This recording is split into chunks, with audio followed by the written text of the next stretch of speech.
Sebelum memulai pembelajaran hari ini, mari kita berdoa bersama. Bismillahirrahmanirrahim. Raditu billahi rabba wa bil islami dina wa bi Muhammadin nabiyya wa rasulah. Rabbi zidni ilma warzuqni fahma waj'alni min ibadikas sholihin. Amin. Nah, kali ini sebelum memulai pembelajaran hari ini, guru akan absen terlebih dahulu. Tiara Hadir. Sinta Nuria Salma. Hadir. Nah, terima kasih. Selanjutnya, sebelum memulai pembelajaran hari ini, mari anak-anak mempersiapkan alat tulisnya, buku, pulpen, penghapus. Silakan dipersiapkan. Nah, dibuka halaman 75 ya. Dibuka halaman 75. Di sini membahas tentang bersuci dari hadas. Nah, bersuci sendiri artinya bersuci dalam Islam disebut juga dengan toharoh. Bersuci untuk membersihkan hadas dan najis. Mensucikan merupakan syarat sah ibadah. Suci dari badan, pakaian, dan tempat ibadah. Bersuci lebih utama menggunakan air. Kalau tidak menemukan air, dapat menggunakan debu. Selain debu, kita juga dapat menggunakan batu, tisu, daun, kayu, dan kertas. Air yang digunakan untuk bersuci adalah air yang suci dan mensucikan. Contohnya air sumur, air apa lagi? Air sungai, air embun, air laut, air Salju. Nah, itu tadi contoh air yang suci dan mensucikan. Nah, apa itu tadi arti dari bersuci? Bersuci adalah membersihkan hadas dan najis. Bersuci merupakan syarat sah ibadah. Dalam Islam bersuci disebut juga dengan toharoh, artinya bersuci. Nah, sebelum ke materi selanjutnya, mari anak-anak menulis materi yang tadi Ibu tulis di papan tulis. Nah, untuk materi yang kedua yaitu hadas. Hadas adalah keadaan tidak suci pada diri seorang muslim yang menyebabkan ia tidak boleh melaksanakan sholat, melakukan tawaf, dan sebagainya. Hadas dibagi menjadi dua, yaitu hadas kecil dan hadas besar. Nah, hadas kecil itu sendiri yaitu contohnya buang angin, buang air kecil maupun buang air besar. Cara mensucikannya dengan wudhu. Nah, di sini Ibu mempunyai cara cepat menghafal urutan wudhu dengan tepuk wudhu. Ayo kita anak-anak, mari kita tepuk wudhu bersama-sama. Tepuk wudhu. Baca basmalah sambil cuci tangan. Kumur-kumur basuh hidung, basuh muka. Tangan sampai ke siku, kepala dan telinga. Terakhir basuh kaki lalu doa. Nah, yuk kita sekali lagi. Tepuk wudhu.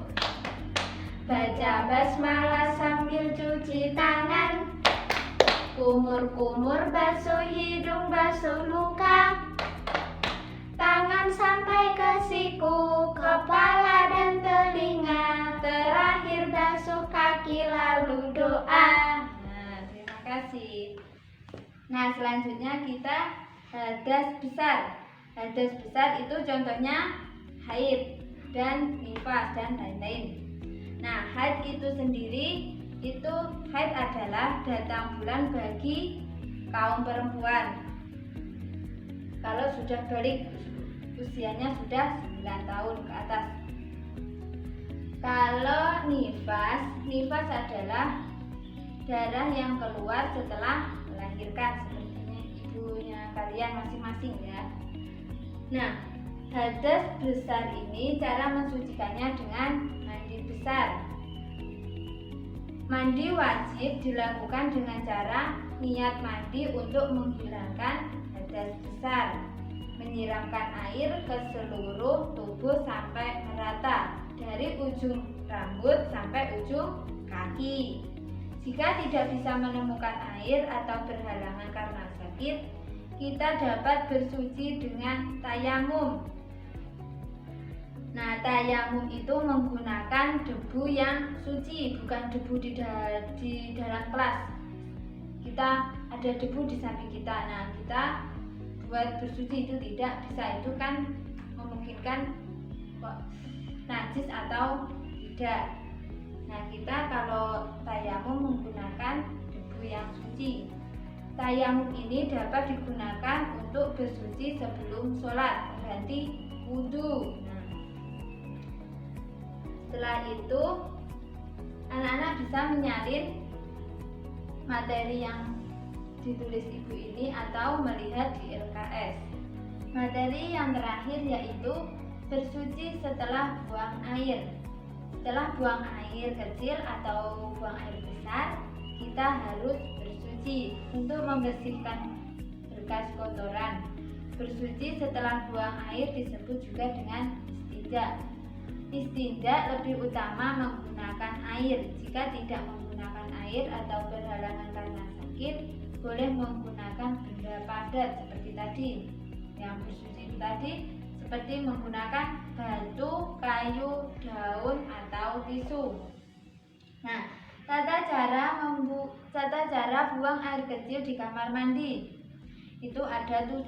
Yang pertama adalah membaca doa masuk kamar mandi. Yang kedua mendahulukan kaki kiri. Yang ketiga membuang air dengan jongkok. Sebaiknya kita membuang air dengan jongkok, tidak boleh berdiri, itu perempuan atau laki-laki. Yang keempat istinja dengan air sampai bersih, tidak ada kotoran yang tertinggal. Menyiram kotoran dengan air, ini menyiramnya sampai tidak berbau dan tidak meninggalkan bekas,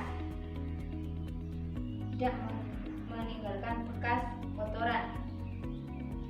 Yang keenam, keluar kamar mandi harus mendahulukan kaki kanan. Yang ketujuh, berdoa setelah keluar kamar mandi. Nah, di sini ada doa masuk kamar mandi. Sebelum masuk kamar mandi kita harus berdoa. Dibaca bersama-sama. Bismillahirrahmanirrahim. Allahumma inni a'udzubika minal khubuthi wal khaba'is. Nah, diulang sekali lagi. Allahumma inni a'udzubika minal khubuthi wal khaba'is. Nah, selanjutnya doa keluar kamar mandi. Bismillahirrahmanirrahim. Alhamdulillahilladzi adzhaba 'annil adha wa 'afani. Sekali lagi. Alhamdulillahilladzi adzhaba 'annil adha wa 'afani. Ketika buang air di kamar mandi, kita tidak boleh melakukan hal-hal tersebut, yaitu membaca ayat kursi, berzikir atau berdoa, makan dan minum, berbicara, bernyanyi atau bermain, masuk kamar mandi bersama orang lain, membaca mushaf atau Al-Quran. Nah, selanjutnya untuk mengakhiri pembelajaran hari ini, Bu Guru akan memberi tugas untuk kalian dibuka LKS-nya halaman 79 pilihan ganda ya. Soal nomor 1 sampai 15 dikerjakan. Nah, di atasnya dikasih tulisan PR, pekerjaan rumah. Besok kalau waktunya pelajaran fikih dikumpulkan ya. Nah, untuk mengakhiri pembelajaran hari ini, mari kita berdoa bersama. Alhamdulillahirabbil alamin. Cukup sekian pembelajaran hari ini, kurang lebihnya mohon maaf. Wassalamualaikum warahmatullahi wabarakatuh.